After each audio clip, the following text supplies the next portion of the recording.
मुस्लिम समाज और सपा वोटरों के भरोसे तनुज पुनिया। क्या गुटबाजी में फंस गई तनुज पुनिया की सीट? क्या कहता है बाराबंकी सीट का सियासी समीकरण? जैसे जैसे 5वें चरण की तारीख करीब आती जा रही है, वैसे वैसे सभी प्रमुख दलों के प्रत्याशियों की धड़कनें तेज होती जा रही हैं। वर्तमान समय चुनावी महाभारत काल के कुरुक्षेत्र में सभी प्रमुख दल, खासकर भाजपा, बीएसपी और गठबंधन प्रत्याशी अपने अपने सेनापति और सारथियों के साथ मतदाता रूपी सेना के सहारे चुनाव जीतने का भरसक प्रयास कर रहे हैं। भाजपा हिंदू समाज के साथ तो बीएसपी हरिजन मतदाताओं के साथ है, तो वही गठबंधन प्रत्याशी को मुस्लिम समुदाय और सपा वोटरों के रहमो करम से चुनावी युद्ध जीतने के प्रति आश्वस्त हैं। 5वें चरण में होगा मतदान। आपको बता दें कि बाराबंकी सुरक्षित लोकसभा सीट पर 5वें चरण में 20 मई को मतदान होना है। इसलिए भाजपा प्रत्याशी राजरानी रावत के समर्थन में प्रधानमंत्री नरेंद्र मोदी और सीएम योगी आदित्यनाथ ने पूरी ताकत झोंक दी है। वहीं बीएसपी प्रत्याशी शिव कुमार दोहरे क्षेत्र में दलित समाज के घर घर जाकर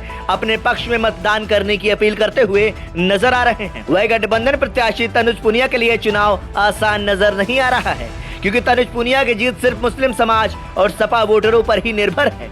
तनुज पुनिया इस चुनाव को जीत भी सकते थे, लेकिन गठबंधन की अंतर्कलह के चलते गठबंधन प्रत्याशी तनुज पुनिया को मुस्लिम समाज छोड़कर अन्य समाज से वोट मिलने का संशय बरकरार है। वहीं नाम न लिए जाने की शर्त पर जिले के एक पुराने वरिष्ठ सपा नेता ने कहा कि अगर बाराबंकी की सीट सपा को मिलती तो हम सब मिलकर लोगों के बीच जाकर वोट के लिए क्षेत्र में जनता से अपील करते, लेकिन सीट तो कांग्रेस पार्टी को मिली है। जबकि यह बात सभी को पता है कि बाराबंकी शुरू से ही सपाइयों का गढ़ माना जाता रहा है। उसके विरुद्ध गठबंधन में पुनिया को टिकट दिए जाने से हम ही नहीं, पुराने वरिष्ठ कांग्रेसी नेता को भी अखर रहा है, क्योंकि अभी तक गठबंधन प्रत्याशी तनुज पुनिया के समर्थन में किदवई परिवार से जुड़ा कोई भी नेता उनके प्रचार प्रसार में शामिल नहीं हुआ है। जबकि स्थानीय लोगों का मानना है कि गठबंधन प्रत्याशी तनुज पुनिया सिर्फ मुस्लिम यादव बिरादरी से ही वोट मांगते नजर आ रहे हैं। उन्होंने कहा कि क्या तनुज पुनिया को दूसरे समाज से वोट नहीं मांगना चाहिए, क्योंकि इससे पूर्व 2014 के बाराबंकी लोकसभा चुनाव में कांग्रेस प्रत्याशी पीएल पुनिया का यह चुनाव भी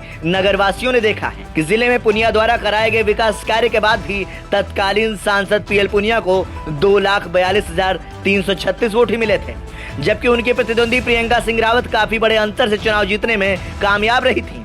उन्हें 4,54,214 वोट मिले थे। तो वहीं 2019 के लोकसभा चुनाव में तनुज पुनिया कांग्रेस पार्टी द्वारा प्रत्याशी बनाए गए थे और भाजपा ने उपेंद्र रावत को अपना प्रत्याशी घोषित किया था। तो वहीं सपा ने अपने पुराने वरिष्ठ नेता और पूर्व सांसद राम सागर रावत को अपना प्रत्याशी बनाया था। हालांकि 2019 के चुनाव में भी भाजपा प्रत्याशी उपेंद्र रावत ने भारी भरकम वोटों से जीत दर्ज की थी। भाजपा उम्मीदवार उपेंद्र रावत को 5,35,594 वोट मिले थे, जबकि सपा बसपा गठबंधन के प्रत्याशी राम सागर रावत को 4,25,624 वोट मिले थे। वही कांग्रेस के तनुज पुनिया को महज 1,59,575 वोट ही मिल सके थे। आपको बता दें कि अनुसूचित जाति के लिए आरक्षित बाराबंकी संसदीय सीट दलित बाहुल्य क्षेत्र है और इसी वजह से यह सीट एससी के लिए आरक्षित भी है। राजधानी लखनऊ से सटी बाराबंकी संसदीय सीट पर इस बार कड़ा मुकाबला भी हो सकता है। दलित और पिछड़े वर्ग के वोटर्स यहां चुनाव में अहम भूमिका निभाते हैं। इस सीट पर बीजेपी भले ही पिछले 2 चुनाव में जीतने में कामयाब रही हो, लेकिन कभी यहां कांग्रेस, सपा और बसपा चुनाव जीतती रही थी। ऐसे में यहां पर कड़े चुनाव के आसार बनते दिख रहे हैं। ब्यूरो रिपोर्ट, संदेश वाहक।